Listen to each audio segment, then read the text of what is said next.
तुमच्याबरोबर कुल्फीचा एक असा प्रकार शेअर करणार आहे ना, चवीला तर काय नेहमीप्रमाणे भन्नाटच लागणार आहे, पण त्याच्याशिवाय तुम्हाला ही कुल्फी तयार करत असताना कुठल्याही प्रकारच्या गॅसची आवश्यकता नाहीये किंवा याच्यामध्ये आपण कॉर्नफ्लोअर टाकलेला नाहीये.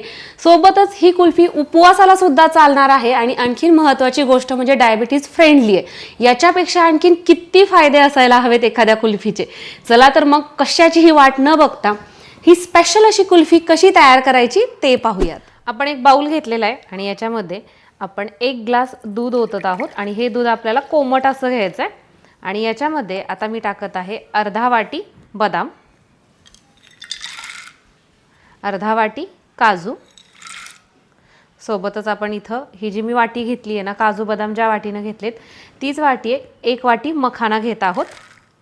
आणि याच्यामध्येच आपल्याला 1 वाटी ही खजूर टाकून घ्यायची.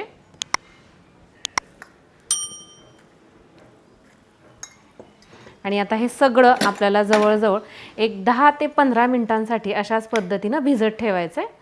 त्यामुळे काय होतं, हे जे सगळे पदार्थ आहेत ना ते सॉफ्ट होतात. 10 मिनिट झालेले आहेत.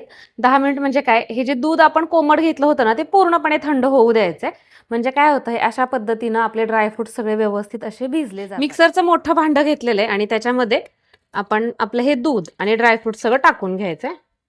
2 टेबलस्पून मिल्क पावडर आणि याच्यामध्ये आपण साधारण एक 4 ते 5 ड्रॉप व्हॅनिला इसेन्सचे टाकत आहोत. आता हे आपल्याला एकदम छान आणि फाईन असं ब्लेंड करून घ्यायचंय. जर आवश्यकता वाटली की नाही की खूपच जास्त घट्ट झाले तर मग तुम्ही थोड्याशा दुधाचा वापर करू शकता.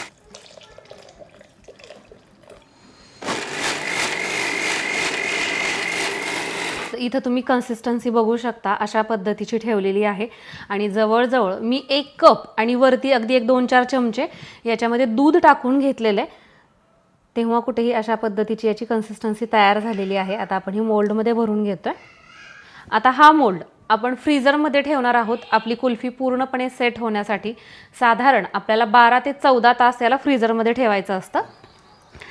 आपण आता हे रात्रभर म्हणजे जवळजवळ 12 ते 14 तास सेट करण्यासाठी ठेवलेली होती.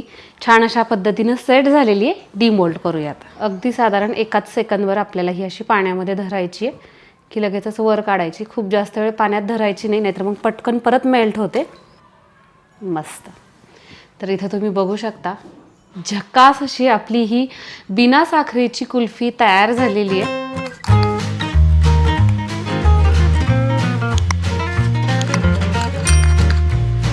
राहिलेलं जे बॅटर आहे ना आपलं, ते मी या दुसऱ्या मोल्डमध्ये ओतलं होतं आणि इथंही तुम्ही आपली दुसरी कुल्फी देखील बघू शकता.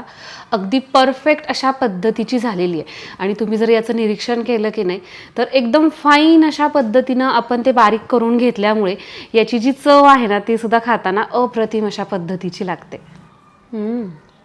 मस्त, एकदम सॉफ्ट झालेली आहे. कुठल्याच प्रकारचे आईस क्रिस्टल त्याच्यामध्ये तयार झालेले नाही आहेत. आपण मिल्क पावडर टाकली आहे की नाही तर त्याच्यामुळे अशा पद्धतीनं मस्त स्मूदी आणि सॉफ्ट अशा पद्धतीची ही तयार होते. आणि चवीला सुद्धा खाताना आहे ना कुठेच जाणवणार नाही की याच्यामध्ये आपण साखर टाकलेली नाही आहे. कारण की जे खजूर आहे त्या खजुराचा गोडवा अर्थातच या कुल्फीमध्ये उतरतो. त्यामुळे नेहमीपेक्षा इतर आपल्या ज्या कुल्फी असतात की नाही ज्याच्यामध्ये आपण साखर टाकतो त्याच्यापेक्षा जास्त पौष्टिक अशा पद्धतीची तयार होते. घरातमध्ये आपल्या वयस्कर माणसं असतात ज्यांना साखर खायची नसते, चालत नाही, त्यांच्यासाठी अगदी बेस्ट पर्याय आहे. त्यांच्याबरोबर तुम्ही सुद्धा ही कुल्फी नाही खाल्ली तर मग मला सांगा.